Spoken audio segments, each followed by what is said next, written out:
Hi, I'm Rachel Morgan, and 3 years ago my world shattered when I discovered my husband of 15 years was building a life with someone else behind my back. But today, at my son's graduation ceremony, when David showed up with his very pregnant mistress Amanda thinking they'd watch me crumble in silence, neither of them expected to see the vintage emerald rings sparkling on my finger. The look on Amanda's face when she realized what it meant was worth every tear I'd shed getting here. Before we jump back in, tell us where you're tuning from, and if this story touches you, make sure you're subscribed, because tomorrow I've saved something extra special for you. The morning mist clung to the Douglas fir trees outside my kitchen window as I stood there holding the graduation program, watching the steam rise from my coffee mug like ghosts of better times. Tyler Carson, class of 2024, valedictorian. My son's name printed in elegant script, a testament to everything he'd accomplished despite the chaos his father and I had dragged him through. The pride swelling in my chest was almost enough to overshadow the knot forming in my stomach at the thought of seeing David again. I traced my finger along the emerald ring Mark had given me just 2 weeks earlier, its vintage setting catching the pale Oregon sunlight filtering through the clouds.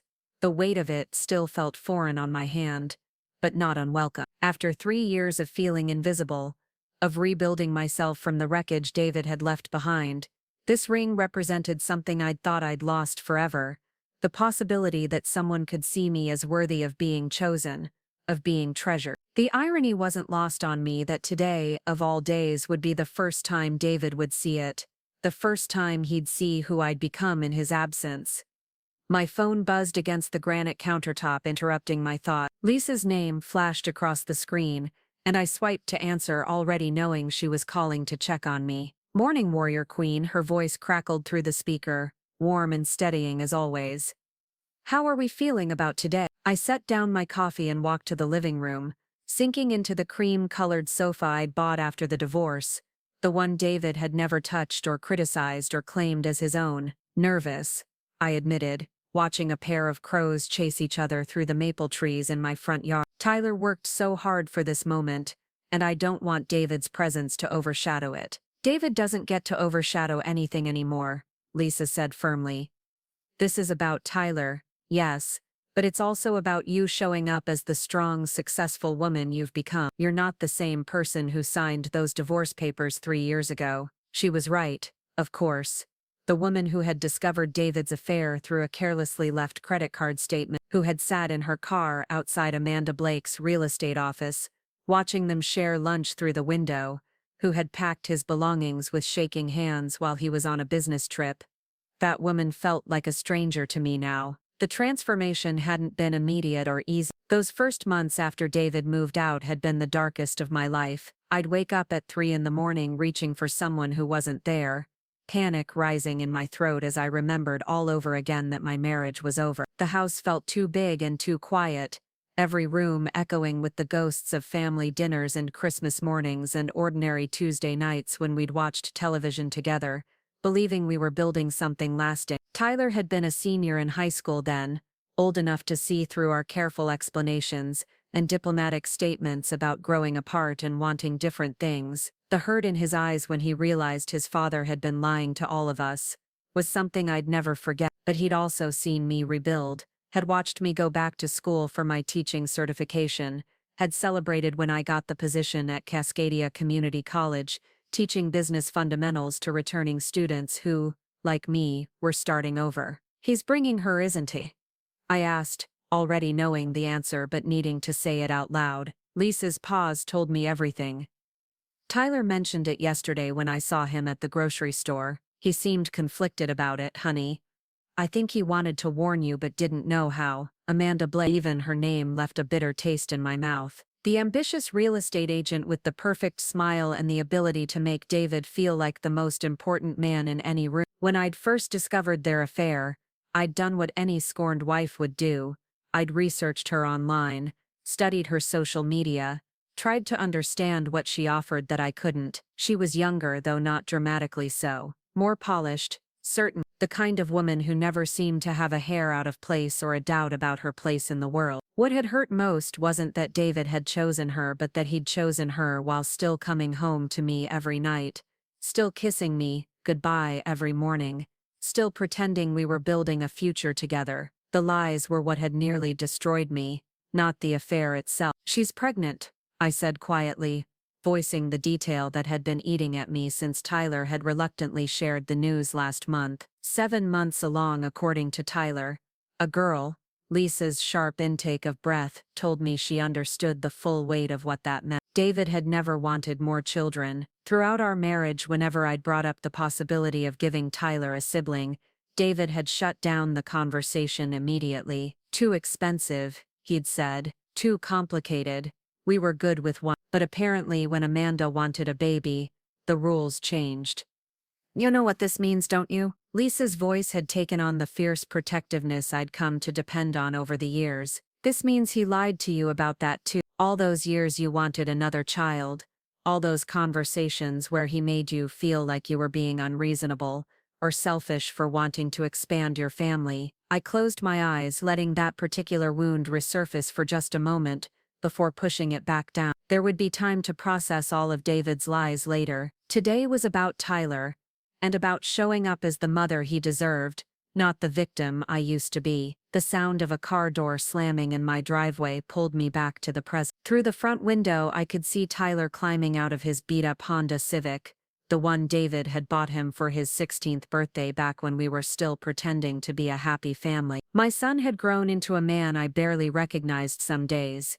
6 feet tall now, with David's dark hair but my hazel eyes, and a maturity that broke my heart because I knew it had been earned through watching his parents' marriage implode. "Lisa, I need to go," I said, watching Tyler jog up the front steps with the easy confidence that had made him captain of the debate team and student body president. "Tyler's here. Remember what we talked about," Lisa said, before I could hang up. "You're not going there to prove anything to David or Amanda. You're going there to celebrate your son and to show the world who Rachel Morgan really is. And Rachel Morgan is pretty damn spectacular." Tyler burst through the front door without knocking, as he had every day of his life until David moved out, and suddenly our easy rhythms became cautious and deliberate. "Mom, are you ready for this?" he asked, sweeping me into one of his bear hugs that reminded me he was still in many ways the little boy who used to crawl into my bed during thunderstorms. "The question is, are you ready?" I said, pulling back to study his face. He looked nervous but excited, the way he always did before big moments. Valedictorian speech and everything. Tyler's smile faltered just slightly. "About today, Mom, I need to tell you something, and I need you to promise me you won't let it ruin anything." My stomach dropped, but I kept my expression neutral. "What is it, sweetheart?" "Dad called last night. He's bringing Amanda to the ceremony." Tyler's words came out in a rush, as if he could minimize their impact by speaking quickly. I told him I didn't think it was a good idea, but he said she's part of his life now and that I need to accept that. He said, "The baby makes them a family. The baby makes them a family." As if the 15 years David and I had spent raising Tyler together, building a home together, planning a future together, had been some kind of dress rehearsal for the real thing. I took a deep breath, reminding myself that Tyler didn't need to see me hurt by his father's choices. "Not today." "It's okay, Tyler. Your father has every right to be at your graduation, and if Amanda is important to him, then she has a right to be there too." Tyler studied my face with the intensity he'd inherited from me, the same look he got when he was working through a complex problem for debate team. "You're not upset?" "I'm proud of you," I said, which was the truest thing I could offer. "Whatever else happens today, nothing can take away from what you've accomplished. You did this, Tyler, not your father, not me, not anyone else. He relaxed visibly, and I saw again the boy who used to tell me everything, who trusted me to handle whatever storms might come. "I love you, Mom, and I'm glad you'll be there." "I wouldn't miss it for the world," I said, then glanced at the clock on the mantel. "But we should probably start getting ready. These ceremonies always run long, and I want to get good seats." Tyler nodded and headed toward the stairs, then paused halfway up. "Mom, you look really good lately. Different. Happier, I think." His words caught me off guard and I felt tears prick at the corners of my eyes. "Thank you, sweetheart. I feel different too." After Tyler disappeared upstairs to shower and change into his cap and gown, I returned to my bedroom to finish getting ready. The dress I'd chosen was navy blue, conservative enough for a school function, but flattering enough to remind anyone who cared to look that I was a woman worth noticing. I'd lost 20 pounds over the past year, not through any dramatic diet, but simply because I'd started taking care of myself again, going to yoga classes at the community center, and taking long walks through Sunset Park on the weekend. As I applied lipstick in the bathroom mirror, I caught sight of the emerald ring again, and felt a flutter of something I couldn't quite name. Mark had presented it to me over dinner at the Riverside Grill 2 weeks earlier, explaining that it had been his grandmother's, that he'd been waiting for the right person to give it to. We'd been dating for 6 months by then, taking things slowly, both of us carrying the scars of previous relationships that had ended badly. Mark was nothing like David, where David was flashy and ambitious, always networking and strategizing his next career move.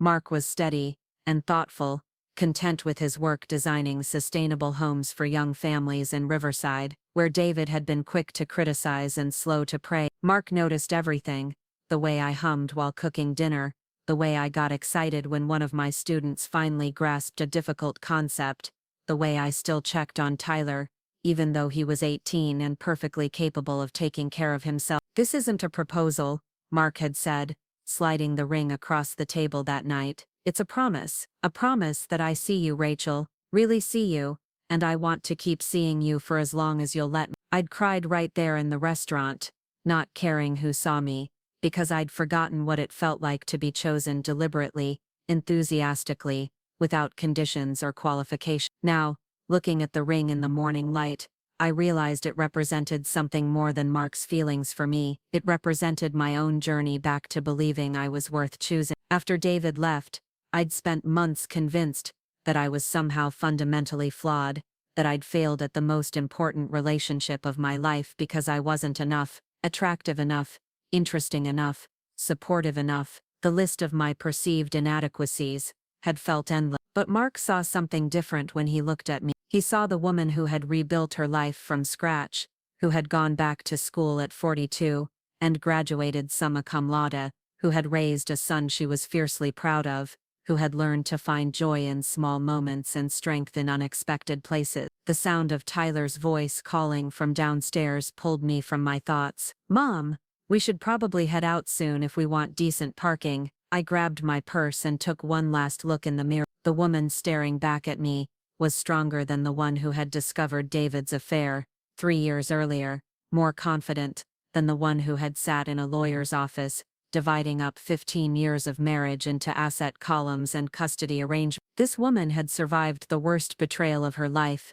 and come out the other side, not just intact, but improved. David and Amanda could bring all the drama they wanted to Tyler's graduation. I would be there to celebrate my son, wearing Mark's ring like the armor it had become, ready to face whatever whispers or sideways glances came my way. As I walked down the stairs, I caught sight of Tyler adjusting his cap in the hallway mirror. He looked so much like David at that age that it took my breath away for a moment, but then he turned and smiled at me, with an expression that was entirely his own, kind, intelligent, unafraid. "Ready to watch your old mom embarrass herself by crying through your entire I asked, linking my arm through his. "Ready to watch my amazing mom show everyone how proud she is of her son," he corrected, and I knew that whatever happened at the ceremony, whatever uncomfortable moments or painful encounters awaited, Tyler and I would face them together. The morning mist had burned off by the time we arrived at Riverside High School,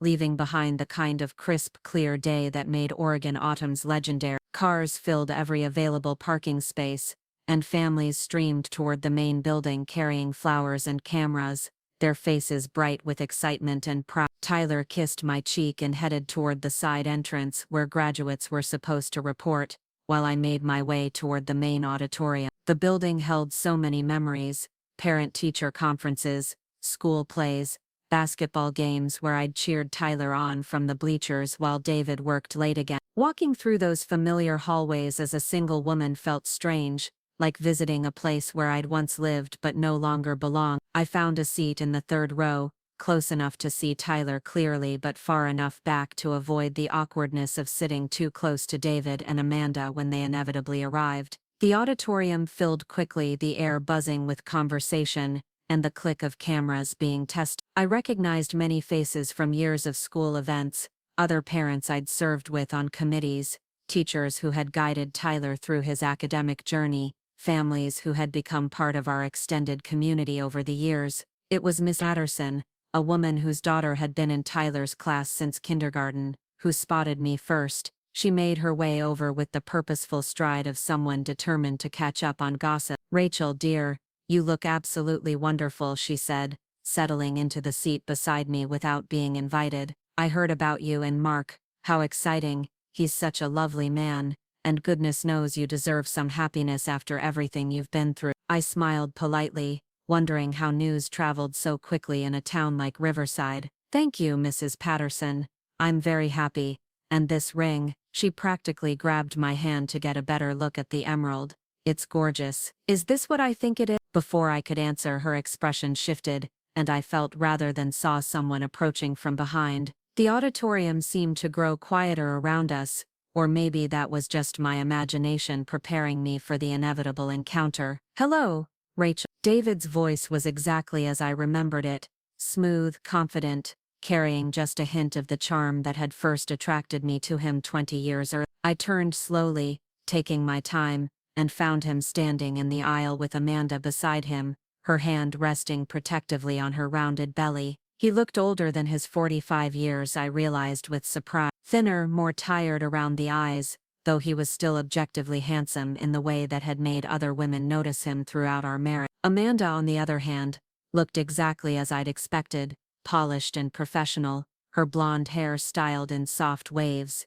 her maternity dress clearly expensive and perfectly fitted. "David," I said evenly, rising from my seat because it felt important to be standing for this conversation. "Amanda, congratulations on the pregnancy." Amanda's eyes flicked immediately to my left hand, and I watched her face change as she registered the ring. Her smile faltered for just a moment, and something that looked like confusion crossed her features. "Thank you," she said, her voice higher than I'd expected. "We're very excited." David's gaze had also found the ring, and I saw his jaw tighten almost imperceptibly. "That new," he said, and there was something in his tone that reminded me of the way he used to comment on my purchases during our marriage, as if I owed him an explanation for every decision I made. "Yes, it is," I replied, offering no additional information. Let him wonder. Let them both wonder. The awkward silence stretched between us until Mrs. Patterson, bless her heart, jumped into the breach. "David, you must be so proud of Tyler, valedictorian. Rachel's done such a wonderful job with him." The compliment was clearly intended to be diplomatic, but I caught the slight emphasis on Rachel's done, and realized that even the town gossips had noticed who had been doing the actual parenting during Tyler's final years of high school. "We're both very proud," David said stiffly, his arm moving protectively around Amanda's shoulders. "Tyler's accomplished a lot." "He certainly has," I agreed, then smiled directly at Amanda. "I hope you'll enjoy the ceremony. Tyler's worked very hard on his speech." Amanda nodded, but her eyes kept drifting back to my ring, and I could practically see the wheels turning in her head. She knew who Mark was, of course. In a town like Riverside, everyone knew everyone, especially successful local business owners. She'd probably sold houses to some of his clients, might have even worked with him professionally. "Well," David said finally, "we should find our seats." "Of course," I said, settling back into my chair with what I hoped looked like casual confidence. "Enjoy the ceremony." As they moved away, I caught Amanda glancing back over her shoulder at me, her expression troubled. Mrs. Patterson leaned closer, her voice dropping to a conspiratorial whisper. "My goodness, Rachel, did you see the look on her face?" I do believe that young woman just realized she might not have won the prize she thought she had.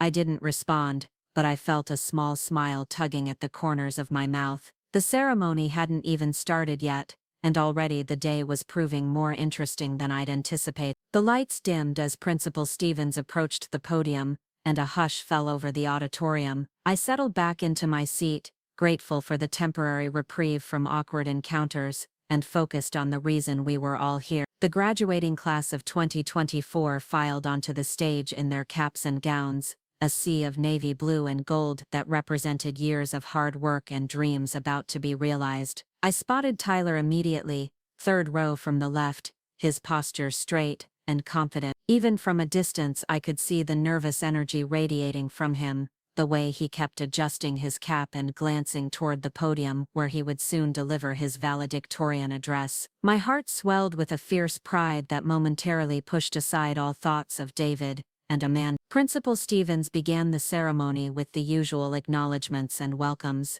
but I found my attention drifting as I scanned the audience. David and Amanda had found seats 4 rows behind me, and I could feel their presence like a weight on my shoulder. Every few minutes I caught Amanda whispering something to David, her voice too low to make out, but her tone urgent enough to suggest they were discussing something important. Mrs. Patterson leaned over during the choir's rendition of the school song. "That girl keeps staring at you," she whispered, not bothering to hide her amusement. "She looks like she's seen a ghost." I glanced back discreetly and found Amanda's eyes fixed on me, her expression a mixture of confusion and something that looked almost like fear. When our gazes met, she quickly looked away, but not before I caught the way her hand moved protectively to her belly, as if shielding her unborn child from some invisible threat.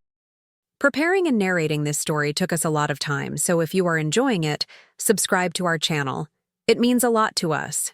Now back to the story. The irony wasn't lost on me.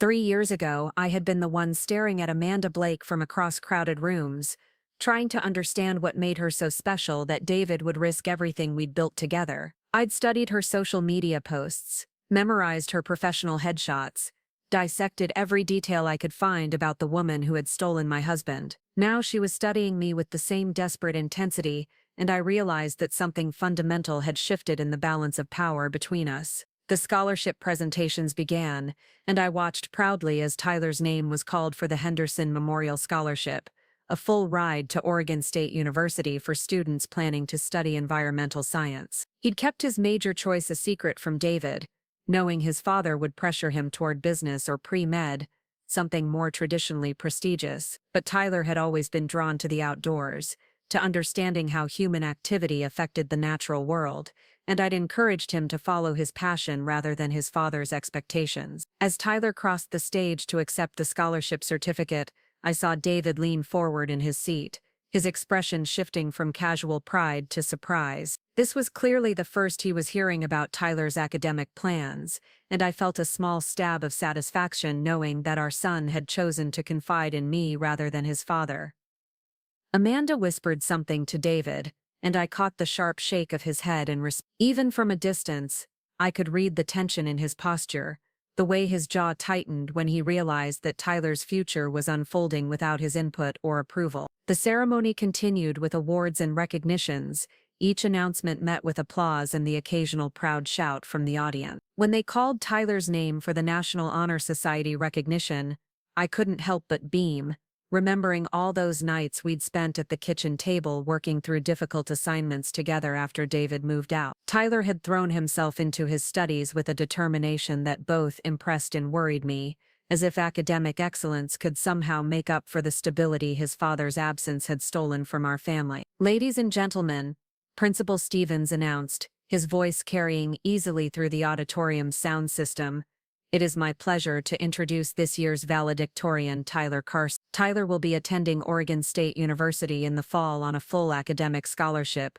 where he plans to study environmental engineering. Please join me in welcoming Tyler to the stage." The applause was thunderous as Tyler made his way to the podium, and I felt tears prick at the corners of my eyes. This was the moment we'd been building toward, the culmination of 18 years of parenting, of homework help and soccer practices, and late-night conversations about everything from homework troubles to heartbreak. Tyler adjusted the microphone and looked out over the audience, his gaze finding mine immediately. He smiled, that same sweet, slightly crooked smile he'd had since he was a toddler, and I felt my heart squeeze with love and pride. "Thank you, Principal Stevens. Faculty, families, and fellow graduates," Tyler began, his voice steady and clear. "When I was asked to speak today about our journey and our future, I realized that the most important lesson I've learned in high school didn't come from any textbook or classroom discussion. The financial stuff, but also other things. What other things? Rachel, I don't want to be the bearer of gossip, but Amanda Blake wasn't David's first affair. Mark said carefully, there were rumors during your marriage. Rumors that several people tried to tell you about, but David was always careful to make sure you didn't hear them. The ground seemed to shift beneath my feet. What rumors? Nothing I can prove, and nothing recent enough to matter for your divorce settlement. Mark said quickly, but people remember things. Rachel, they remember seeing David with other women at business conferences, at restaurants in Portland where he thought nobody from Riverside would see him. I felt like I was learning about a stranger, not the man I'd been married to for 15 years. How had I missed so much? How had I been so completely blind to what was happening right under my nose? Why didn't anyone tell me? I asked, my voice barely above a whisper. Some people tried, Mark said gently, but David was very good at explaining things away, at making people doubt what they'd seen. And you were so committed to your marriage, so determined to make it work, that people didn't want to hurt you with rumors that might not be true. I leaned against my car, trying to process this new version of my history. All those business trips, all those late nights at the office, all those times I'd felt like something was wrong but couldn't put my finger on what. I'd blamed myself for being paranoid, for being insecure, for not trusting my husband enough. I'm not telling you this to hurt you, Mark said, moving closer and taking my hands in his. I'm telling you because I think Amanda is about to discover some of these same things. And when she does, it's going to get ugly. David's built his relationship with her on the same foundation of lies he used with you. And that foundation is starting to crack. I looked down at our joined hands, at the emerald ring that had caused such a stir at the graduation ceremony. She saw the ring today, I said. Amanda, she kept staring at it like it meant something she couldn't quite figure out. It does mean something, Mark said firmly. It means you've moved on. It means you're with someone who values you enough to make a public commitment. And if Amanda's half as smart as her professional reputation suggests, she's figured out that David never gave you anything like that during your marriage.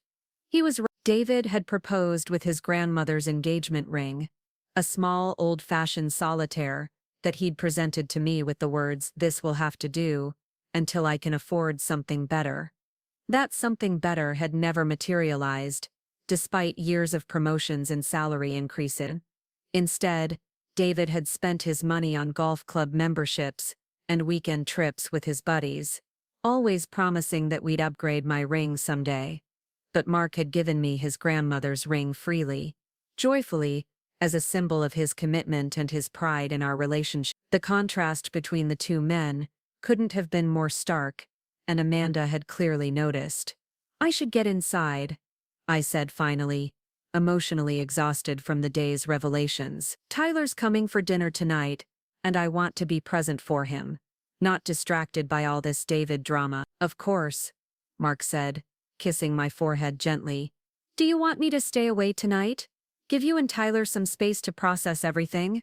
I considered this, then shook my head. Actually, would you like to join us for dinner? I think Tyler would enjoy celebrating with you. And honestly, I could use the support. Mark's smile was like sunshine breaking through clouds. I'd love to. Should I bring anything? Just yourself, I said. And maybe some of those chocolate chip cookies Tyler loved. I think we could all use a little sweetness after today. As Mark headed back to his truck to run errands before dinner, I went inside to shower and change clothes. The house felt peaceful after the emotional intensity of the graduation ceremony, and I found myself grateful for the quiet space to think and process everything that had happened. But as I stood under the hot water, washing away the stress and tension of the day, I couldn't shake the feeling that Tyler's speech had set something in motion that was far from over. David would retaliate somehow. I knew him well enough to be certain of that. And Amanda was clearly beginning to question the story she'd been told about our marriage and divorce. The emerald ring caught the bathroom light as I dried my hair, and I thought about the different ways people could be chosen and valued. David had chosen Amanda as his replacement for me, but he'd chosen her based on lies about who I was and what our marriage had been like.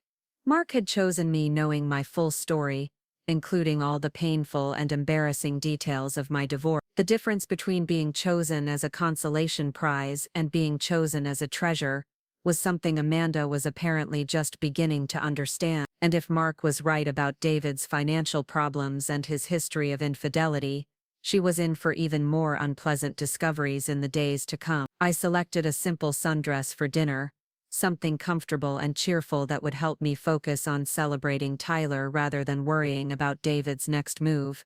Tonight was about my son and his accomplishments, about the man he was becoming and the future he was building for himself. Whatever storms were brewing with David and Amanda, whatever revelations were still to come, I was no longer the woman who would be destroyed by them. I was Dr. Rachel Morgan, successful educator, devoted mother and beloved partner to a man who saw my worth clearly. I had rebuilt my life from the ground up, and no amount of David's manipulation could take that away from me. The emerald rings sparkled on my finger as I made my way downstairs to start preparing dinner, a constant reminder that I was no longer defined by David's choices or limited by his vision of who I should be. I was writing my own story now, and it was just getting started. The aroma of rosemary chicken filled my kitchen as I checked the oven timer, trying to focus on the simple pleasure of cooking for the people I loved, rather than the storm of emotions swirling through my mind. Tyler had texted that he was on his way home,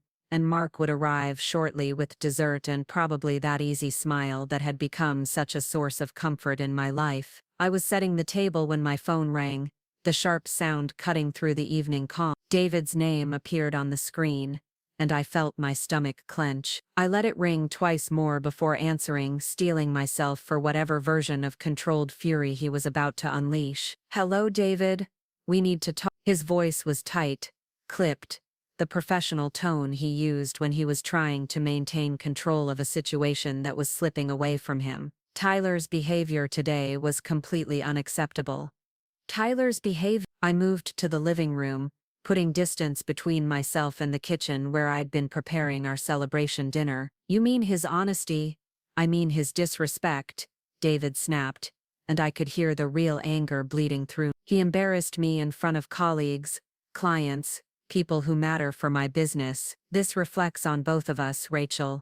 "No, David, this reflects on you," I said, settling onto the couch and watching the early evening light filter through the trees outside my window. "Tyler told the truth about what he's observed over the past 3 years. If that embarrasses you, maybe you should examine your behavior rather than blame your son." There was a pause, and when David spoke again, his voice had shifted to the manipulative tone I remembered so well from our marriage. "Rachel, I know you're angry about the divorce, but using our son to get back at me is beneath you. Tyler's an impressionable kid who doesn't understand the complexities of adult relationships." "Tyler is 18 years old and graduating as valedictorian," I replied evenly. "He's perfectly capable of understanding that his father told lies about his mother to justify an affair." "Alleged lies," David corrected quickly, "and I never told anyone about any affair." The casual way he denied reality made my head spin. "David,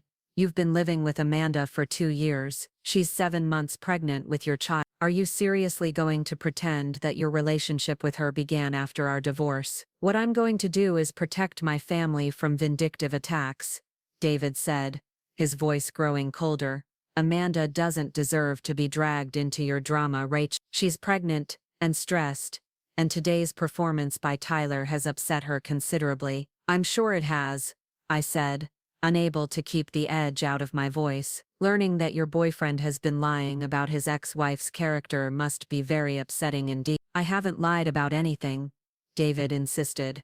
"I've simply tried to shield Amanda from the worst of your behavior during the divorce. She doesn't need to know about your emotional instability, your inability to handle my success, your—" "Stop," I interrupted, my voice sharp enough to cut through his litany of fabricated faults. "Just stop, David. I know what you've been telling people and I know it's not true. More importantly, Tyler knows it's not true, and apparently Amanda is starting to figure it out as well." "Amanda understands the situation perfectly," David said, but there was something strained in his voice that suggested otherwise. "We're building a life together, a stable life for our daughter. I won't let you sabotage that."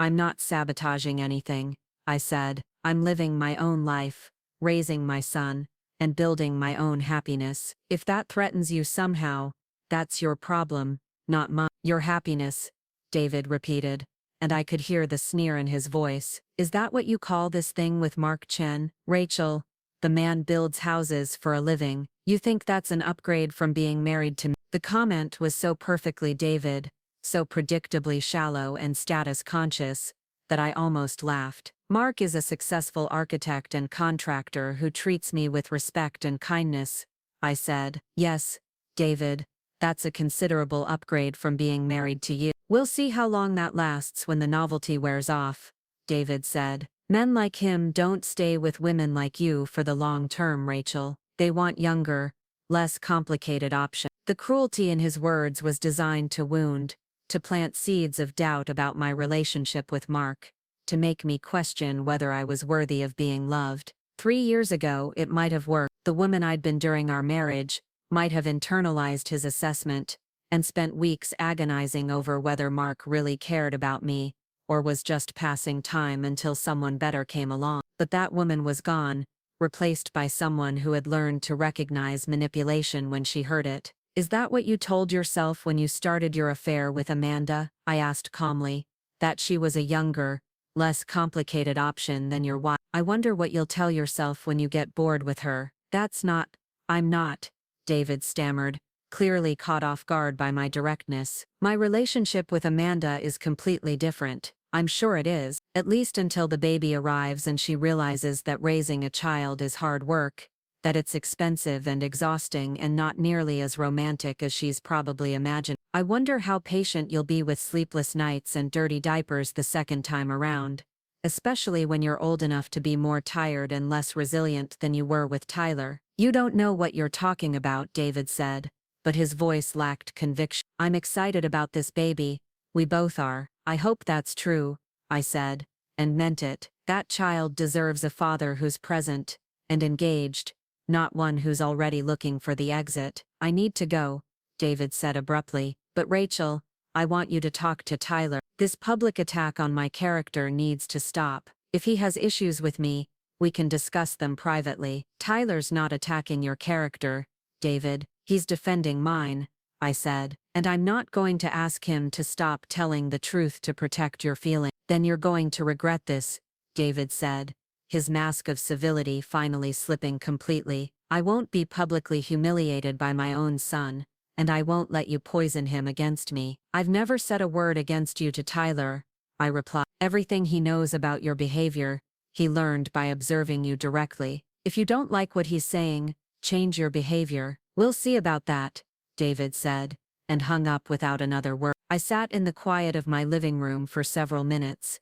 processing the conversation and the thinly veiled threats it contained. David was feeling cornered, his carefully constructed image cracking in public, and that made him dangerous. Animals lashed out unpredictably, and David had never been one to accept defeat gracefully. The sound of Tyler's key in the front door pulled me from my dark thoughts, and I quickly composed myself before he entered. He'd changed out of his graduation attire into jeans and a casual shirt, but his face still glowed with the excitement and pride of the day's accomplishments. Mom, something smells incredible, he said, dropping his cap and gown on the chair by the door. I'm starving. Lunch with the guys was just burgers, and I've been running on adrenaline since this morning. Perfect timing, I said, standing to hug him. Mark should be here any minute, and then we can eat. How are you feeling about everything? Tyler paused in the act of hanging up his graduation cord, his expression growing more serious. You mean about the speech? About what I said to Dad? All of it,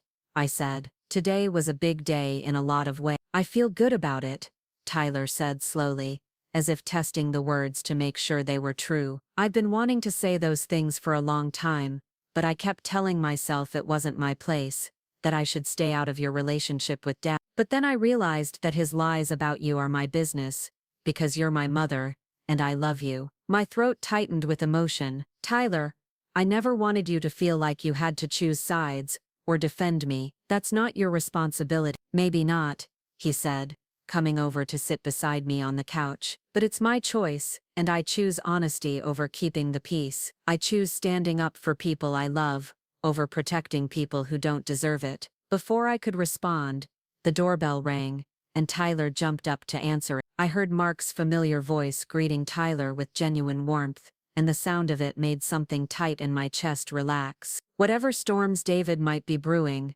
I wasn't facing them alone anymore. Mark appeared in the living room carrying a bakery box, and wearing the kind of smile that suggested he'd had a good day, despite the drama of the graduation ceremony. "Something smells amazing in here," he said, leaning down to kiss my cheek. "How are my two favorite people holding up?" "We're celebrating," Tyler announced. "Mom made her famous rosemary chicken, and I successfully survived giving a speech in front of 300 people without fainting." "You did more than survive," Mark said, settling into the armchair across from us. "You gave one of the best speeches I've ever heard at a graduation ceremony. Honest, thoughtful, brave. Your mom should be proud."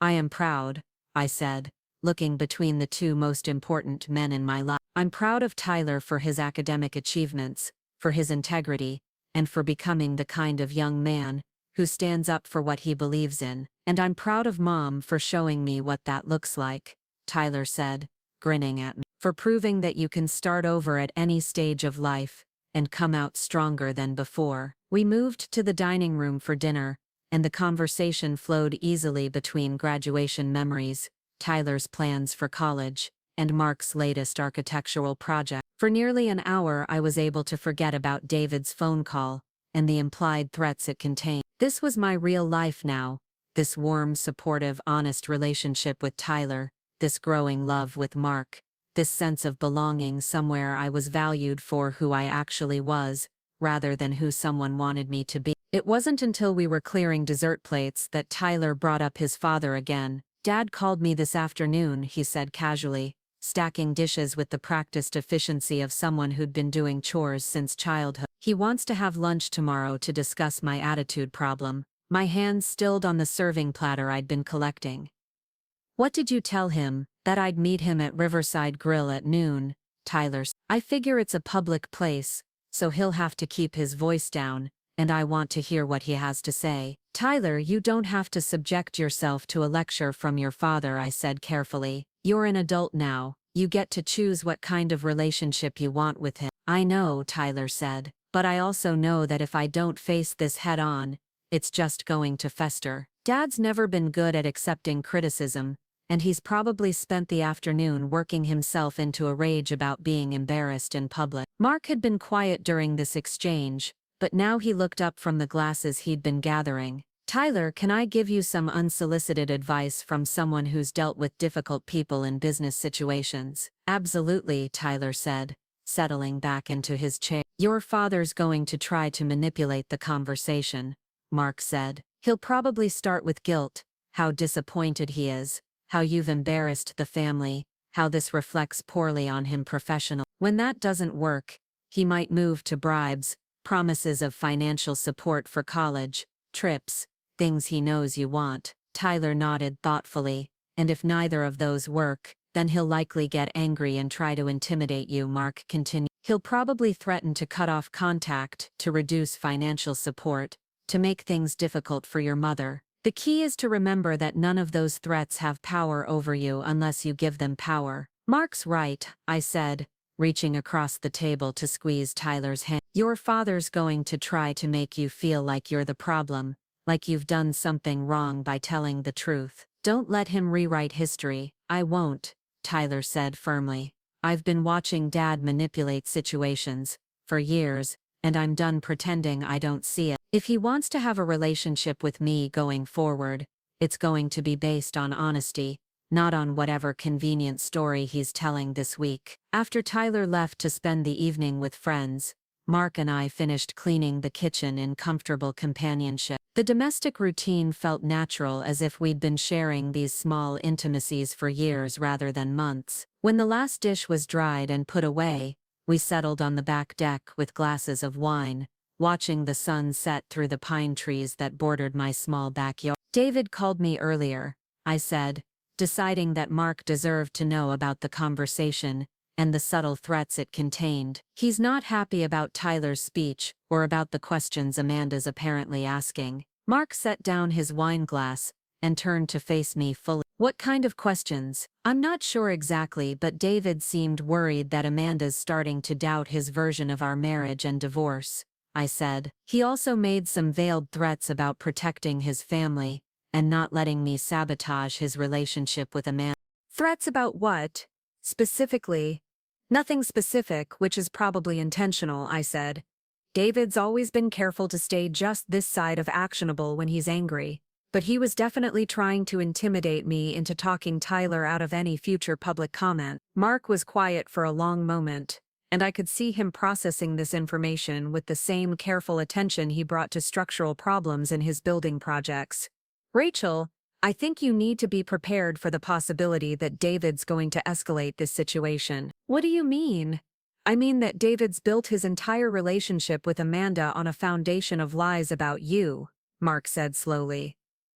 If Tyler keeps telling the truth, if people start questioning David's version of events, that foundation crumbles. And when it does, Amanda's going to start asking hard questions about other things too, like his financial situation. His work ethic, his character, his fitness as a father and partner, Mark said. David's not just worried about his reputation anymore. He's worried about losing Amanda, losing his unborn daughter, losing the life he's promised but probably can't deliver. The implications of this were sobering. A David who was fighting for his survival was far more dangerous than a David who was simply angry about being embarrassed. If he truly believed that Tyler's honesty threatened his future with Amanda, there was no telling how far he might go to protect what he saw as his interests. What do you think he'll do? I asked. Mark hesitated, clearly reluctant to voice his concerns. I think he's going to try to discredit Tyler somehow. Make it look like Tyler's unstable, vindictive, influenced by you to act against his father's interests. David can't attack the truth of what Tyler said, so he'll attack Tyler's motives for saying it. How could he possibly make Tyler look bad? Tyler's valedictorian. He's going to college on a full scholarship. He's never been in any kind of trouble.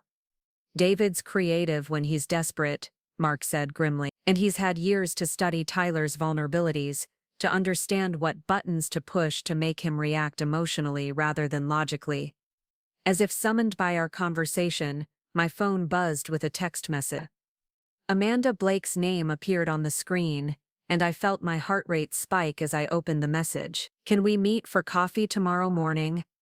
There are some things I need to understand about David's version of your marriage. Please. I showed the message to Mark, who read it twice before looking up at me with raised eyebrows. Well, that didn't take long. Should I meet with her? I asked. Part of me wants to know what David's been telling her, but another part thinks it's not my responsibility to clean up his lie. It's not your responsibility, Mark agreed, but it might be in your best interest to know what you're dealing with. If Amanda's starting to see through David's stories, she might be an ally rather than an enemy. Or it might be a trap, I said. What if David put her up to this? What if she's trying to get information from me that he can use against Tyler somehow? Mark considered this possibility. Text her back and suggest meeting somewhere public, somewhere you'll be comfortable. If it's legitimate, she'll agree. If it's a setup, she'll probably try to control the location or circumstances. I thought about this for a moment, then typed a response. Riverside Community Coffee, 9 a.m. tomorrow. I can give you 30 minutes. The reply came back almost immediately. Thank you. I'll be there. She agreed to my terms. I told Mark. That's either a good sign or she's a better manipulator than I'm giving her credit for. There's only one way to find out. Mark said, reaching over to take my hand. But whatever she has to say, whatever David's planning, you don't have to face it alone anymore. Tyler's got your back. I've got your back. And from what I saw today, half the town has figured out that David's version of events doesn't match reality. I hope you're right, I said, watching the last light fade from the sky. Because something tells me tomorrow is going to be a very interesting day. Later that evening, After Mark had gone home and Tyler had returned from his celebration with friends, I lay in bed staring at the ceiling and trying to process everything that had happened since the graduation ceremony that morning. In the span of 12 hours, Tyler had publicly challenged his father's lies, David had threatened retaliation, and Amanda had reached out asking for the truth about my marriage. The woman I'd been 3 years earlier would have been paralyzed by anxiety, would have spent the night imagining worst-case scenarios and planning defensive strategies. But I wasn't that woman anymore. I'd survived David's betrayal, rebuilt my life from the ground up, and discovered reserves of strength I'd never known I possessed. Tomorrow I would meet with Amanda and answer her questions honestly, not to hurt David, but to give her the information she needed to make informed decisions about her own life. Tyler would have lunch with his father and continue to stand up for his principles, regardless of David's attempts at manipulation or intimidation. And I would continue living the life I'd built, loving the people who deserved my love, and refusing to be diminished by someone else's inability to tell the truth. The emerald ring caught the moonlight streaming through my bedroom window, and I thought about the different kinds of promises it represented. David had made promises too, once upon a time, but they'd been conditional, contingent on my willingness to be smaller than I was, to accept less than I deserved, to pretend that his version of reality was the only one that mattered. Mark's promise was different. It was a commitment to seeing me clearly, to supporting my growth, to building something real together based on honesty and mutual respect. It was the kind of promise I'd never thought I deserved, but had learned to accept as my birthright. Whatever tomorrow brought, whatever David's next move might be, I would face it as Dr. Rachel Morgan, successful, confident, loved, and finally free from the need to prove my worth to someone who had never been capable of recognizing it in the first place. The sound of rain beginning to fall against my window was soothing, and I closed my eyes, ready for whatever revelations the morning might bring. The morning air carried the fresh scent of rain-washed earth as I walked into Riverside Community Coffee 10 minutes early, wanting to secure a table where I could see Amanda arrive and assess her demeanor before our conversation began. The cafe was busy with the usual Sunday morning crowd, families sharing pastries after church, college students with laptops and textbooks, elderly couples reading newspapers over shared breakfast plates. I chose a corner table near the window, ordered a large coffee, and tried to calm the nervous energy that had been building since I'd awakened an hour before my alarm. Despite my resolution to approach this meeting with confidence, I couldn't shake the feeling that I was walking into unknown territory where the rules hadn't been established yet. Amanda arrived precisely at 9, scanning the cafe until her eyes found mine. She looked different than she had at the graduation ceremony, younger somehow without the formal maternity dress and careful makeup.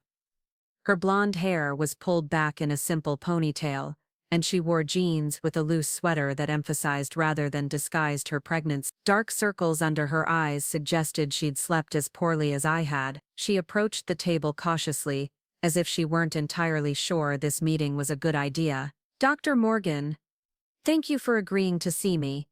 I wasn't sure you—" "Please, call me Rachel," I said, gesturing to the chair across from me. "Can I get you something to drink?" "Just water, please," Amanda said, settling carefully into her chair. "Coffee makes me nauseous these days." I returned from the counter with her water and took a moment to study her face as she arranged herself in the chair. The confident real estate agent I'd observed from a distance was nowhere in evidence. This woman looked uncertain, troubled, like someone who'd discovered that the ground she'd been standing on wasn't as solid as she'd believed. "I'm not sure how to begin this conversation," Amanda said finally, her hands wrapped around the water glass as if it were an anchor. "Yesterday at Tyler's graduation, some things became clear to me that I hadn't understood before."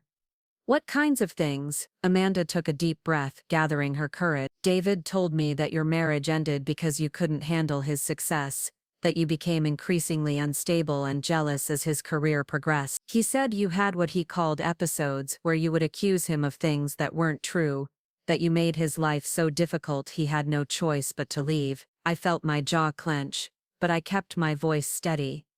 "And what made you question that story?" "Several things, actually," Amanda said, meeting my eyes directly for the first time. "When Tyler gave his speech yesterday, he talked about watching you rebuild your life, about your courage and integrity. That didn't sound like someone who was unstable or unable to cope with challenge. She paused, taking a sip of water before continuing. And then there was your ring. My ring.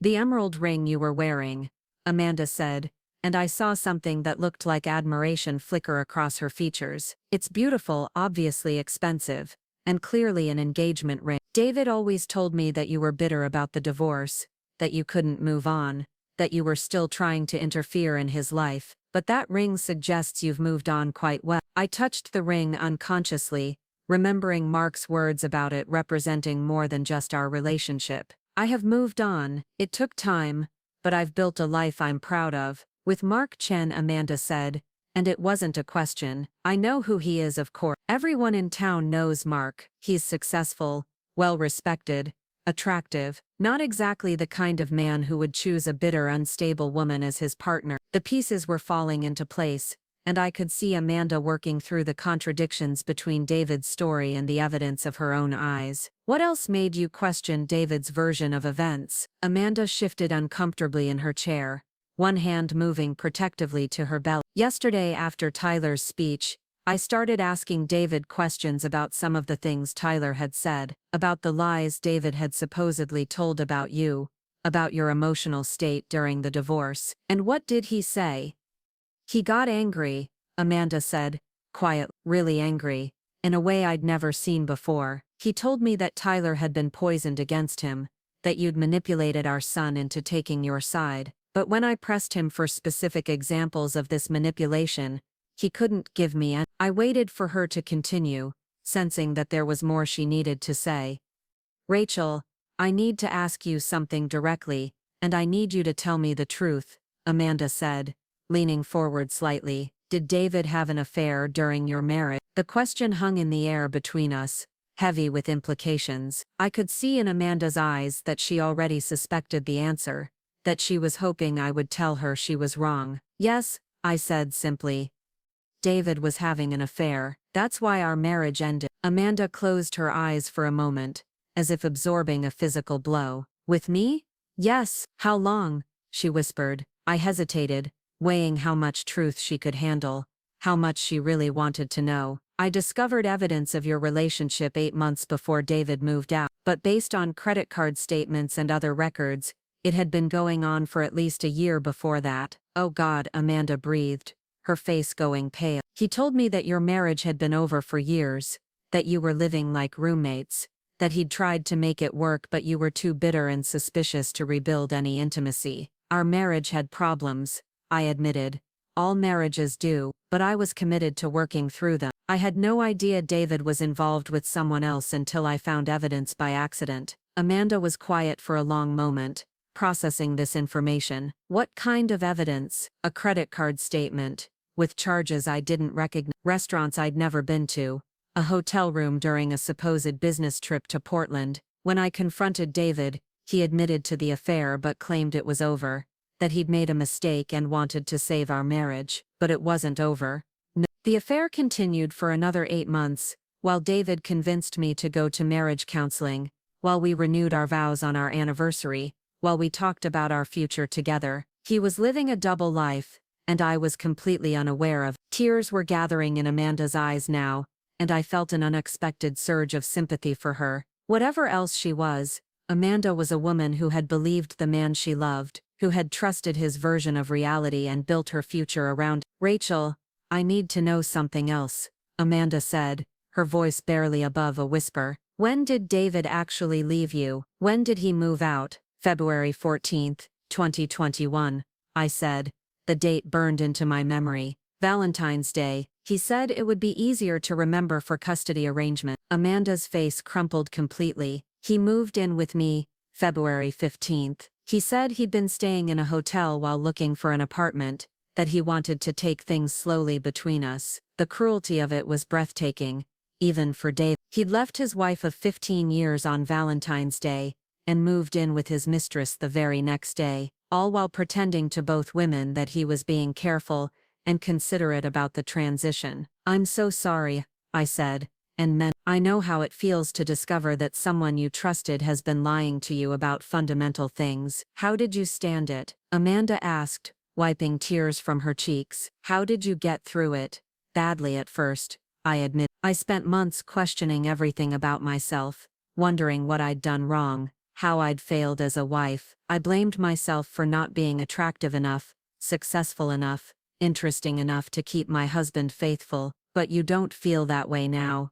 No, I said firmly. I learned that David's choices were about his character, not mine. I learned that I deserved better than being lied to and betrayed. And eventually I learned that being chosen by someone who values honesty and loyalty feels completely different than being settled for by someone who's keeping their options open. Amanda was quiet for several minutes, staring out the window at the Sunday morning traffic. When she spoke again, her voice was stronger, more determined. There are other things that don't add up, she said. David told me that you were financially irresponsible, that you'd run up credit card debts, and made poor investment decisions that put stress on the marriage. But I looked up your professional credentials yesterday. Dr. Rachel Morgan, professor of business administration at Cascadia Community College. You teach financial planning and small business management. That doesn't sound like someone who's financially irresponsible. I've always been careful with money, I said. During our marriage,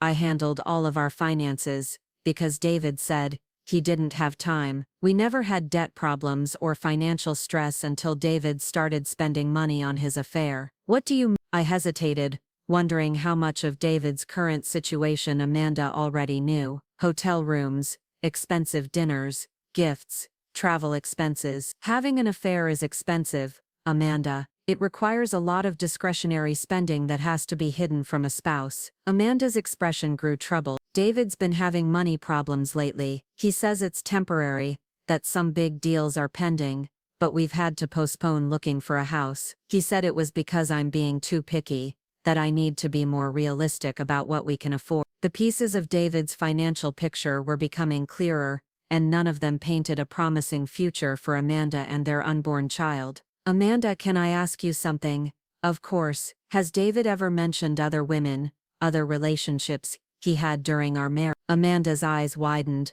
What do you mean? I mean that you weren't his first affair, I said gently. I've recently learned that David had a pattern of infidelity throughout our marriage. I was just the last to know about it. No, Amanda said, shaking her head. He told me that your marriage was basically celibate for years, that he hadn't been with anyone else until me. I'm sorry, but that's not true. And Amanda, if he was willing to lie to me about you, and lie to you about me, what makes you think he's being honest with you about other things? The question hung in the air like a challenge, and I could see Amanda struggling with the implications. Everything she'd believed about her relationship with David, everything she'd built her future plans around, was based on lies that were now crumbling in the harsh light of reality. I don't know what to believe anymore, Amanda said finally. I thought I knew him. I thought we had something special, something worth the complications of starting a relationship with a married man. Did you know he was married when you first got involved? Amanda flushed with embarrassment. Yes,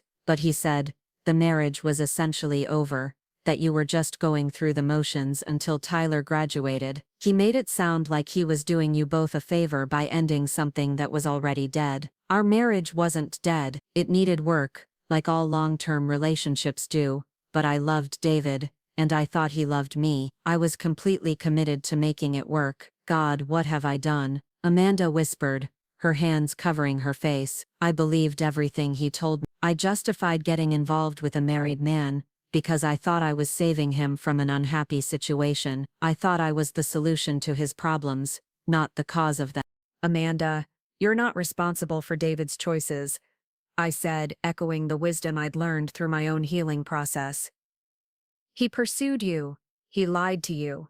He created a situation where you believed you were helping rather than hurting. That's manipulation, not love. But I should have known better, Amanda said. I should have questioned his story. Should have been more skeptical about a man who was willing to cheat on his wife. Maybe, I said. But David's very good at creating the narrative he wants people to believe. He convinced me for 15 years that he was a devoted husband and father, even while he was having affairs. He's practiced at making people see what he wants them to see. Amanda was quiet again, processing this new understanding of the man she'd planned to build a life with. Rachel, can I ask you about the money situation? About David's financial problems? What do you want to know? He's been promising that we'll buy a house together after the baby comes. But every time I bring up looking at properties, he finds reasons to delay. He says he's waiting for a big commission, or that the market's not right, or that we should wait until I'm back to work after maternity leave. Amanda, I can't speak to David's current financial situation, I said carefully. But I can tell you that during our marriage, David was always good at talking about future prosperity, while spending money we didn't have on things that made him feel successful. What kinds of things? Golf club memberships, expensive dinners with clients, trips that were supposedly business-related but seemed more like vacations. David likes to live like he's already achieved the success he's working toward, which can create cash flow problems. Amanda's face was growing paler as the conversation continued. He bought me a very expensive bracelet last month, right after telling me we needed to be more careful about spending. I thought it was sweet, romantic, but now I'm wondering if it was just another example of him spending money to maintain an image. I don't know, I said honestly. But Amanda, you're about to have a baby. You deserve financial honesty from your partner. You deserve to know where you stand financially, what kind of support you can expect, what your realistic options are. How do I find out the truth when I can't trust anything he tells me? It was a fair question, and one I'd grappled with myself during the final months of my marriage. You ask hard questions and you pay attention to actions rather than words. You ask to see bank statements, credit reports, tax returns. You make financial transparency a condition of moving forward together. And if he refuses, then you have your answer about what kind of partner he really is. Amanda was quiet for a long time, her hands resting on her belly as she stared out the window. I can't believe I'm in this situation, she said finally. 7 months pregnant with a man who's lied to me about everything important. What am I supposed to do now? You have options, I said. You're a successful real estate agent with your own income and professional reputation. You're not dependent on David for survival. You can choose to stay and try to work through these issues, or you can choose to build a different kind of life for yourself and your daughter. But the baby, Amanda said. She deserves to have her father in her life. She deserves to have a father who's honest and reliable, I corrected gently. Tyler has a relationship with David, but it's based on Tyler's terms now, on his willingness to accept only authentic interaction. David can be a father to your daughter without you having to accept being lied to and manipulated. Amanda looked at me with something that might have been hope. Is that really possible? Co-parenting with someone you can't trust? It's challenging, but it's possible.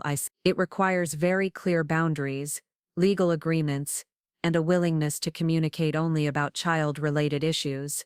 But yes, it can work. Tyler seems to have turned out well despite everything. Tyler's a remarkable young man, but he's had to learn some hard lessons about his father's character. I've tried to shield him from the worst of it, but as he's gotten older, he's drawn his own conclusions about David's reliability and integrity. Is that why he spoke out at graduation? To defend you? Partly, I said, but mostly because Tyler values honesty, and he was tired of watching David spread lies about me to justify his own behavior. Amanda nodded slowly. Tyler was very brave yesterday. It couldn't have been easy to challenge his father publicly like that. No, it wasn't easy. But Tyler's learned that sometimes being brave is the only way to live with integrity. We sat in comfortable silence for a few minutes, both lost in our own thoughts. The cafe had grown busier around us, filled with the cheerful chatter of people enjoying their Sunday morning routines, unaware of the life-changing conversation happening at our corner table. Rachel, Amanda said finally, I need to ask you one more thing, and I hope you'll be honest with me. Of course. Do you think David loves me?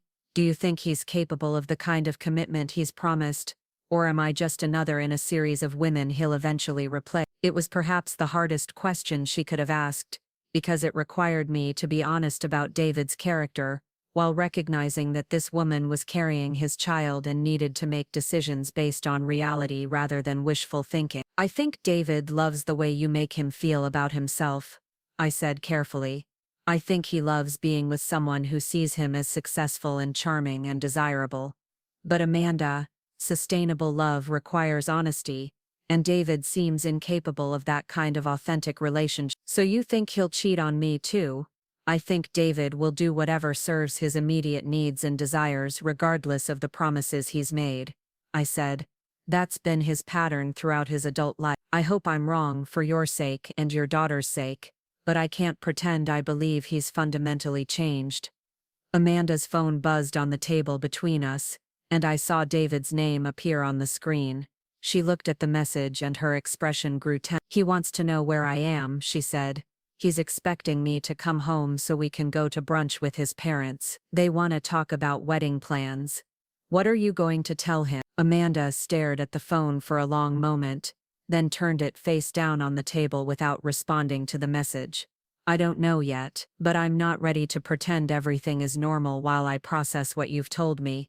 That's probably wise. Take time to think about what you've learned, what it means for your future. Don't make any major decisions while you're emotional." "Thank you," Amanda said, standing carefully and gathering her "Thank you for being honest with me, even though it would have been easier to refuse to meet with me, or to let me figure things out on my own. Every woman deserves to make informed decisions about her life," I said. "I wish someone had told me the truth about David years ago. It might have saved me a lot of pain." "I have one more favor to ask," Amanda said, hesitating at the edge of the table. "Would it be possible for me to talk to Tyler sometime? I'd like to apologize for my part in disrupting his family, and I'd like to hear his perspective on some of the things you've told me." "That's really up to Tyler," I said, "but I'll mention that you asked. He might be willing to have that conversation." "Thank you," Amanda said again. "And Rachel, I'm sorry. I'm sorry for the part I played in destroying your marriage, even though I didn't understand what I was really doing at the time." "I appreciate that," I said. "And Amanda, whatever you decide about your future with David, you and your daughter deserve better than lies and manipulation. Don't settle for less than your worth." As Amanda walked away, I remained at the table for several more minutes, sipping my coffee and watching the normal Sunday morning life of Riverside continue around me. The conversation had been emotionally draining, but also oddly satisfying. For 3 years I'd wondered what David had told Amanda about me, what lies he'd constructed to justify his behavior. Now I knew, and more importantly, Amanda knew the truth. Whether she would act on that knowledge remained to be seen. Pregnancy complicated everything, making it harder to leave an unsatisfactory relationship, easier to rationalize staying with someone who might not deserve your trust. But Amanda was an intelligent, successful woman with options, and now she had the information she needed to make an informed choice about her future. My phone buzzed with a text from Tyler. "Having lunch with Dad in an hour. Wish me luck. Love you, Mom." I smiled despite my emotional exhaustion. Tyler was about to face his own confrontation with David, armed with his own brand of courage and integrity. Whatever David threw at him, Tyler was strong enough to handle it. We'd both learned that the truth was more powerful than any lie David could construct, and that living authentically was worth any temporary discomfort it might cause. The emerald ring caught the morning sunlight streaming through the cafe window, and I thought about the conversation I'd just had. Amanda had noticed the ring immediately, had recognized it as evidence that I'd moved on, that I'd found someone who valued me enough to make a public commitment. It was a symbol that had spoken louder than any words I could have used to demonstrate that David's lies about my emotional instability and inability to move forward were just that, lies. As I gathered my things to leave, I felt a sense of completion that I hadn't expected. The chapter of my life that included David Carson was finally closing, not with bitterness or revenge, but with the quiet satisfaction of truth finally being spoken and heard. Whatever happened next, I was ready for it. The afternoon sun streamed through my kitchen windows as I prepared a light lunch, trying to keep my mind occupied while Tyler faced his confrontation with David at Riverside Grill. My phone had been silent since his text that morning, and I resisted the urge to check in with him. Tyler needed to handle this conversation on his own terms, without feeling like he had to protect me from whatever David might say or do. I was arranging fresh flowers from my garden when the doorbell rang. Through the front window, I could see a figure I didn't immediately recognize, a woman in her 60s with silver hair and an expensive handbag, standing on my porch with the posture of someone accustomed to getting her way. I opened the door to find Patricia Carson, David's mother, looking at me with the same cool assessment she'd perfected during 15 years of family gathering. Patricia had never quite approved of me as a daughter-in-law, though she'd been polite enough to hide her reservations behind Southern hospitality and backhanded compliments. "Patricia," I said, stepping aside to let her enter, "this is unexpected." "I'm sure it is," she replied, sweeping into my living room with the same commanding presence that had intimidated me throughout my marriage. "We need to talk, Rachel, about this situation with Tyler and Dave." I gestured toward the sofa, but Patricia remained standing, clearly planning to keep this conversation brief and to the point. "What situation would that be? Don't be coy with me," Patricia said, her voice sharp. "Tyler's little performance yesterday has caused quite a David is beside himself, and that poor girl Amanda is asking all sorts of questions that are frankly none of her business." "Questions about what, specifically?" Patricia's mouth tight. "Questions about your marriage, about why it really ended, about things that should remain private family matters. David says Amanda met with you this morning, that you filled her head with lies and accusations." I felt a flicker of anger at David's predictable response to Amanda's newfound skepticism. Of course he would blame me for her questions rather than examine his own behavior. I answered Amanda's questions honestly. "Patricia, if David doesn't like her knowing the truth, perhaps he should have been more truthful from the beginning." "The truth?" Patricia repeated, as if the word tasted bitter. "Rachel, what happened between you and David is ancient history. Why are you trying to sabotage his happiness now?" "I'm not trying to sabotage anything," I said evenly.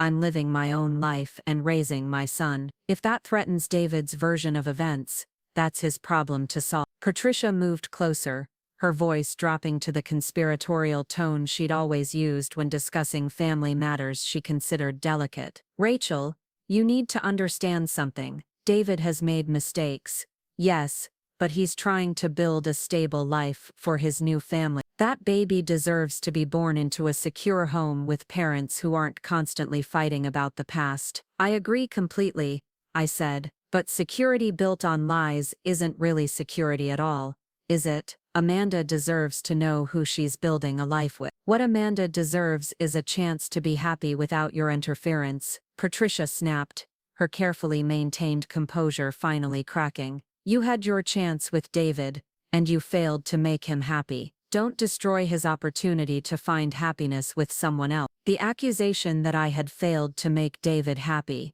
that our marriage had ended because of my inadequacies, was so familiar that it almost rolled off me without impact. Almost, but something in Patricia's tone, some hint of desperation beneath the anger, made me look at her more carefully. "Patricia, what is this really about?" I asked.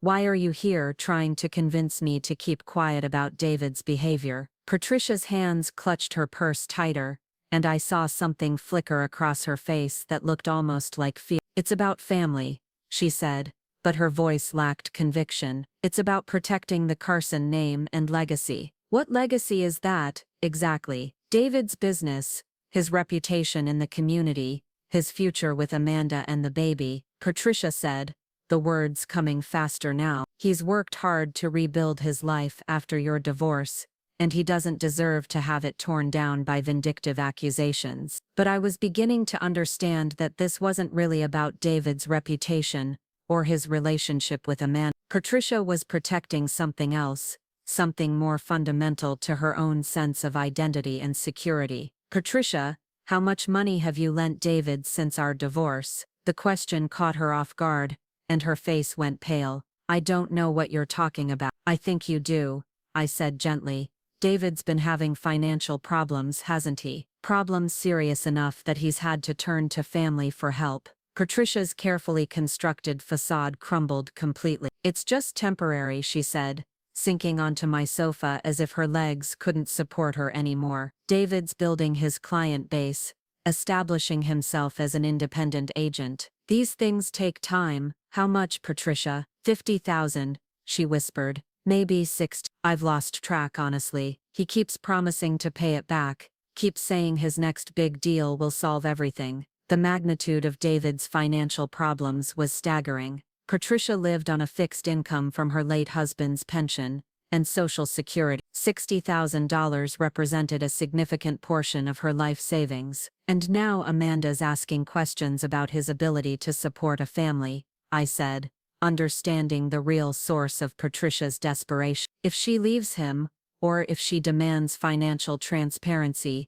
David's house of cards collapses. He's my son, Patricia said, tears gathering in her eyes. What was I supposed to do? Let him lose everything because of one mistake? One mistake? I couldn't keep the incredulity out of my voice. Patricia, David's affair wasn't a mistake. It was a pattern of behavior that went on for years, and now he's repeating the same pattern with Amanda, building their relationship on lies about money, about his past, about his character. You don't understand, Patricia said desperately. David's not perfect, but he's trying to do the right thing. He's trying to be a good father to this baby, a good partner to Amanda. A good partner doesn't lie about fundamental things like finances and fidelity, I said. Patricia, you're enabling David's behavior by bailing him out financially. You're making it possible for him to continue living beyond his means and lying to the people who depend on him. So what am I supposed to do? Watch my son fail? Let him lose Amanda and the baby because he can't afford the lifestyle he's promised them?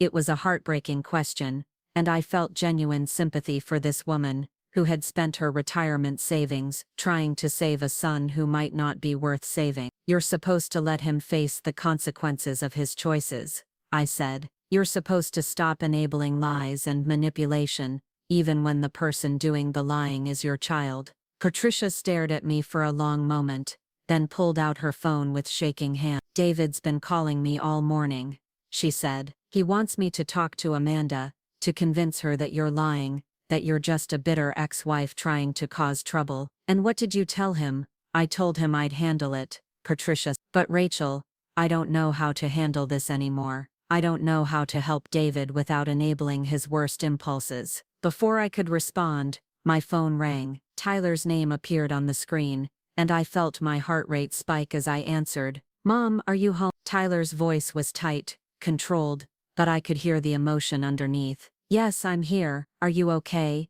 I'm on my way over. In suburban Phoenix, 43-year-old Sarah Mitchell discovered an old photograph that would unravel her entire reality. What began as spring cleaning became a journey into her past when she noticed something impossible in the background.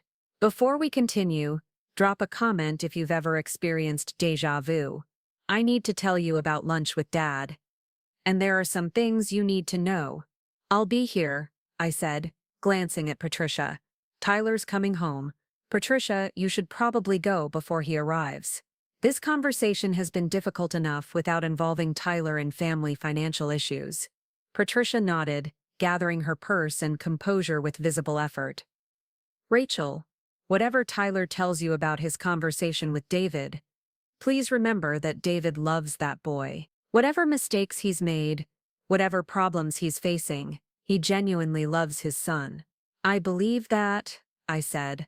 But love isn't enough if it's not accompanied by honesty and reliability. Tyler deserves better than being manipulated by someone who claims to love him. After Patricia left, I had barely enough time to compose myself before Tyler's Honda pulled into the driveway. He entered the house with the same controlled energy he'd had on the phone, his face set in lines that made him look older than his 18 years. How did it go? I asked, leading him to the kitchen where I could pour him something cold to drink. About as well as expected, Tyler said, accepting a glass of iced tea and settling into one of the breakfast nook chairs. Dad spent the first 20 minutes trying to guilt me into apologizing for embarrassing him at graduation. And how did you respond? I told him I wasn't sorry for telling the truth, and that if he was embarrassed, he should examine his own behavior rather than blaming me for talking about it, Tyler said. That's when he got angry. I waited for Tyler to continue, recognizing that he needed to process the conversation at his own pace. He told me that you've been filling my head with lies about him, that you've turned me against him because you can't accept that he's moved on and found happiness with Amanda," Tyler continued. He said I was being manipulated by a bitter woman who couldn't handle being replaced. The familiar accusations stung, even though I'd heard variations of them before. "What did you say to that?" I asked him for specific examples of these lies you've supposedly told me. Tyler said, a grim smile crossing his face. "I asked him to point to one conversation where you said anything negative about him, or his relationship with Amanda." "And could he?" "Of course not, because those conversations never happened," Tyler said. "You've never bad-mouthed Dad to me, Mom.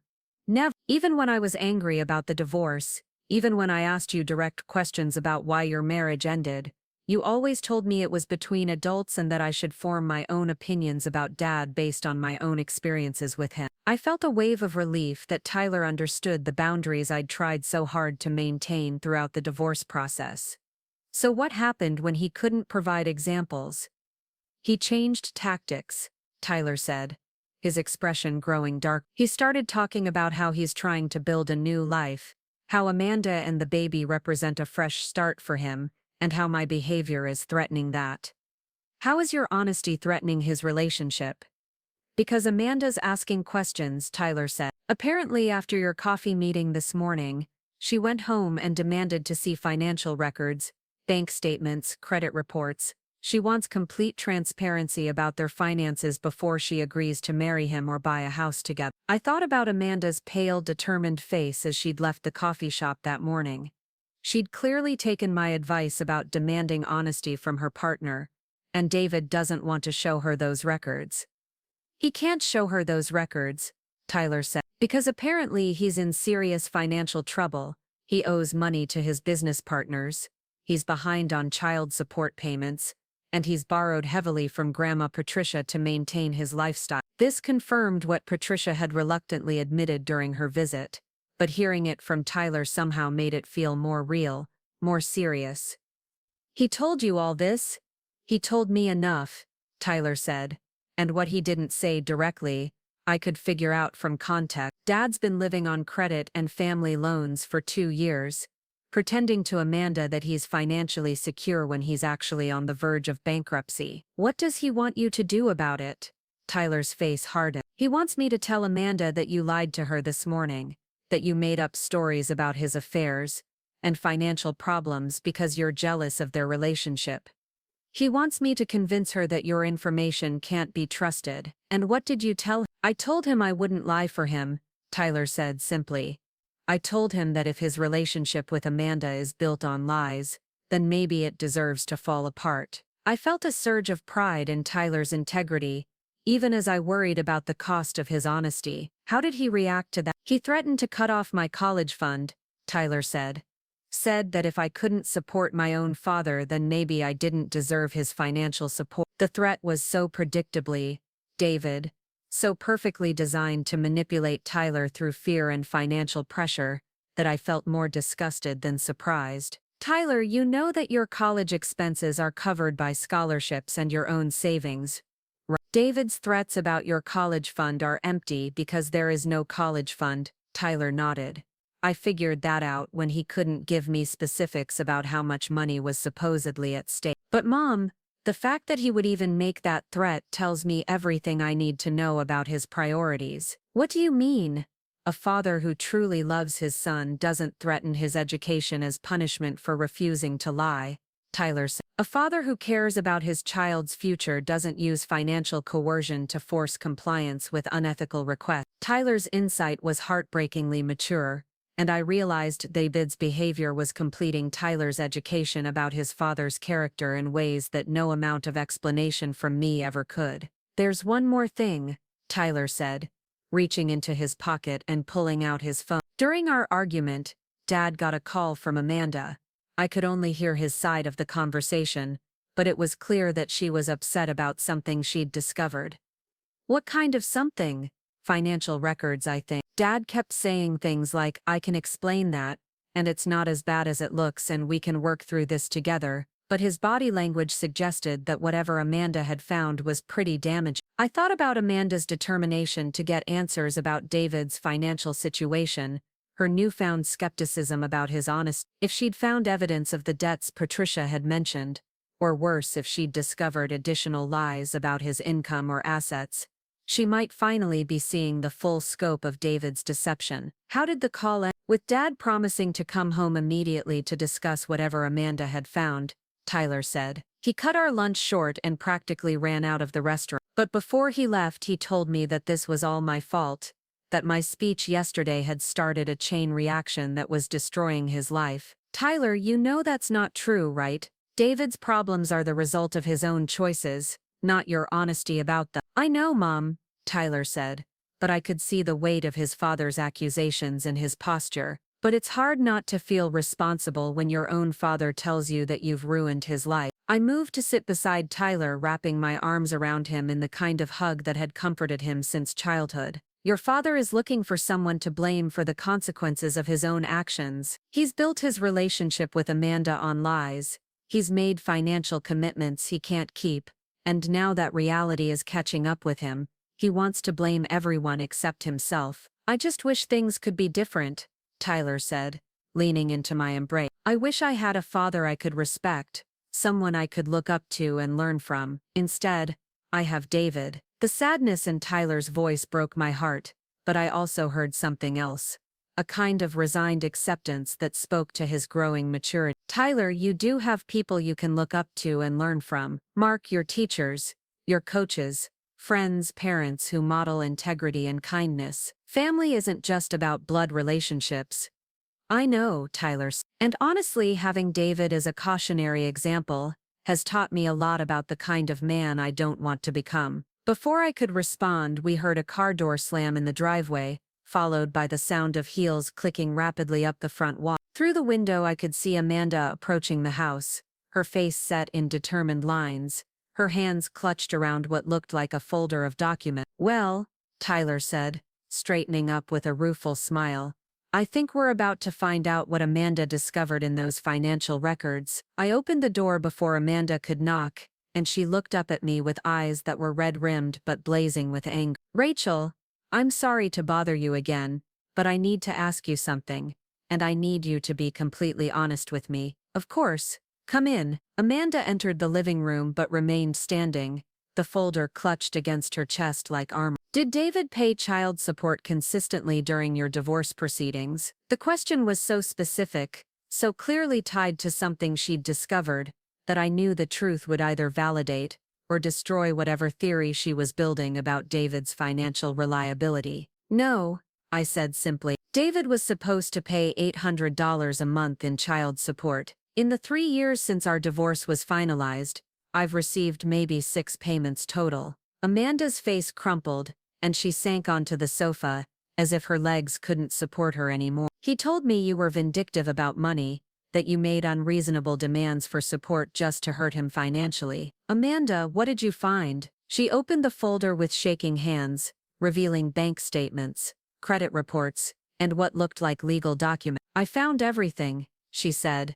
The debts, the missed payments, the loans from his mother, the lies about his income. Rachel, he's been telling me he makes twice what he actually earns. I've been planning our financial future based on numbers that don't exist. Tyler had been listening quietly from the kitchen doorway, but now he moved into the living room, his expression gentle but determined. Amanda, there's something I think you should know about my father's character, something that goes beyond just money. Amanda looked up at him with something that might have been hope. What is it, Tyler?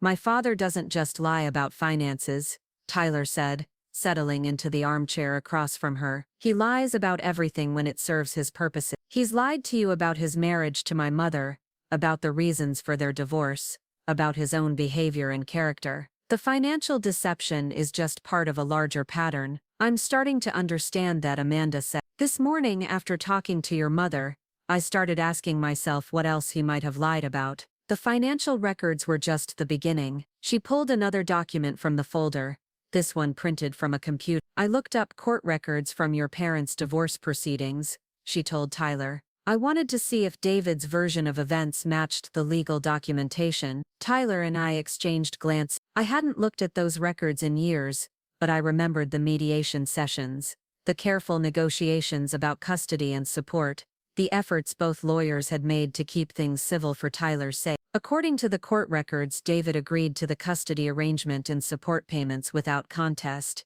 Amanda continued. The filing doesn't mention any of the emotional instability or vindictive behavior he claimed your mother exhibited. In fact, the mediator's notes suggest that Rachel was the one pushing for reasonable compromises, while David was trying to minimize his financial obligations. That sounds about right, Tyler said. During the divorce, Mom was focused on making sure I felt secure and stable. Dad was focused on protecting his assets and maintaining his lifestyle. Amanda was quiet for a moment, staring down at the documents in her lap. I've been such a fool, she said finally. I believed everything he told me because I wanted to believe. I wanted to be special, to be the woman who could make him happy in ways his wife couldn't. You're not a fool, I said gently. You're someone who trusted the man you loved. David's very good at creating the reality he wants people to see. But I should have asked harder questions, Amanda said. I should have wondered why his ex-wife never tried to contact me, never caused any of the drama he said she was capable of. I should have wondered why Tyler seemed so distant with his father, why David never wanted to talk about his marriage except to criticize you. Amanda, Tyler said. Can I ask you something? Of course. Are you planning to leave him? The question hung in the air like a challenge, and I could see Amanda struggling with the weight of it. Everything she'd believed about her future, everything she'd planned for herself and her unborn daughter, was based on lies that had now been exposed. I don't know, she said honestly. I'm 7 months pregnant with his child. I can't just walk away without considering what that means for my daughter's future. Your daughter deserves a father who's honest and reliable, Tyler said, echoing the advice I'd given Amanda that morning. But more than that, she deserves a mother who refuses to accept lies and manipulation as normal relationship dynamics. Amanda looked at Tyler with something approaching awe. You're very wise for 18.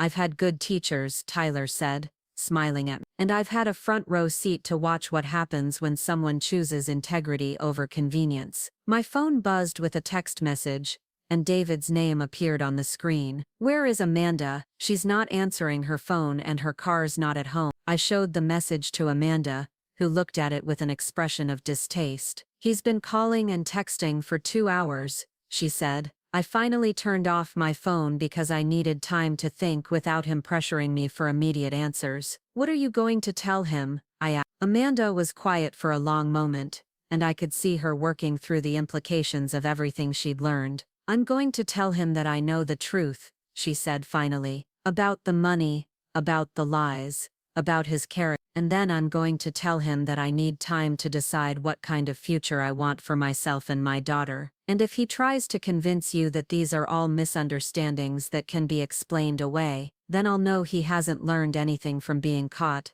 Amanda said. And I'll know that he's incapable of the kind of honesty a real relationship requires. As Amanda gathered her documents and prepared to leave, she turned to Tyler with an expression of gratitude and regret. Tyler, I owe you an apology. I helped destroy your family, even though I didn't understand what I was really doing at the time. I'm sorry for the pain I caused you and your mother. You don't owe me an apology, Tyler said.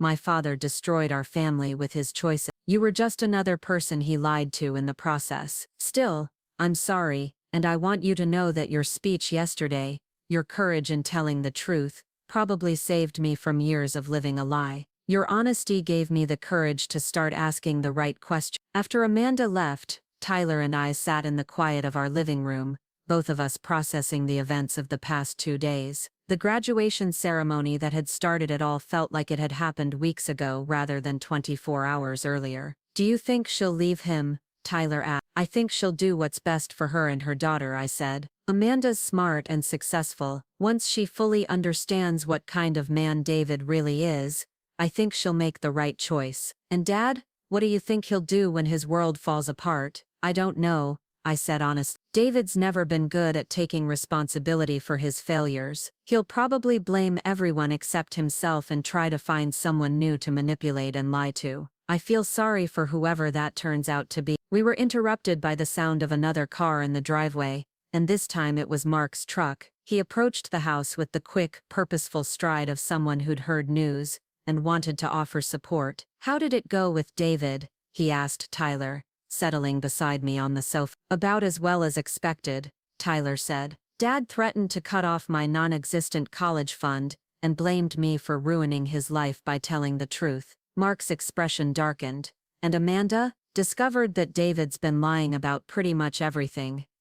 Finances, the reasons for our divorce, his character, his reliability. She's trying to decide what to do with that information. Good for her, Mark said. It takes courage to face that kind of truth about someone you love. As the evening settled around us, the three of us sat together talking about Tyler's college plans, Mark's latest building project, and the small details of daily life that had become so precious to me over the past few years. This was my real family now, not bound by blood or legal obligations, but by choice, honesty, and genuine affection. The emerald ring caught the lamplight as I reached for my wine glass, and I thought about all the promises it represented. The promise that I would never again settle for being lied to or manipulated. The promise that I would choose people who valued my authentic self over some idealized version they wanted me to become. The promise that I would teach Tyler through my own example what real love and respect looked like. David could keep his lies, his financial problems, and his desperate attempts to blame others for his failure. I had something far more valuable, a life built on truth, integrity, and the kind of love that flourished in honesty rather than withering under the weight of deception. Whatever tomorrow brought, whatever consequences David faced for his years of lies and manipulation, I would meet it as Rachel Morgan, successful, confident, loved, and finally free from the need to prove my worth to someone who had never been capable of recognizing it. The graduation ceremony that had started this chain of revelations felt like both an ending and a beginning. Tyler was moving forward into his adult life armed with integrity and courage. Amanda was discovering her own strength and worth, and I was continuing to build the authentic, honest life I'd always deserved but had been too afraid to demand. Sometimes the best revenge was simply living well, loving genuinely, and refusing to let someone else's limitations define your own possibilities. As the emerald ring sparkled in the evening light, I smiled, knowing that the most important battles had already been won. Up next, you've got 2 more standout stories right on your screen. If this one hit the mark, you won't want to pass these up. Just click and check them out.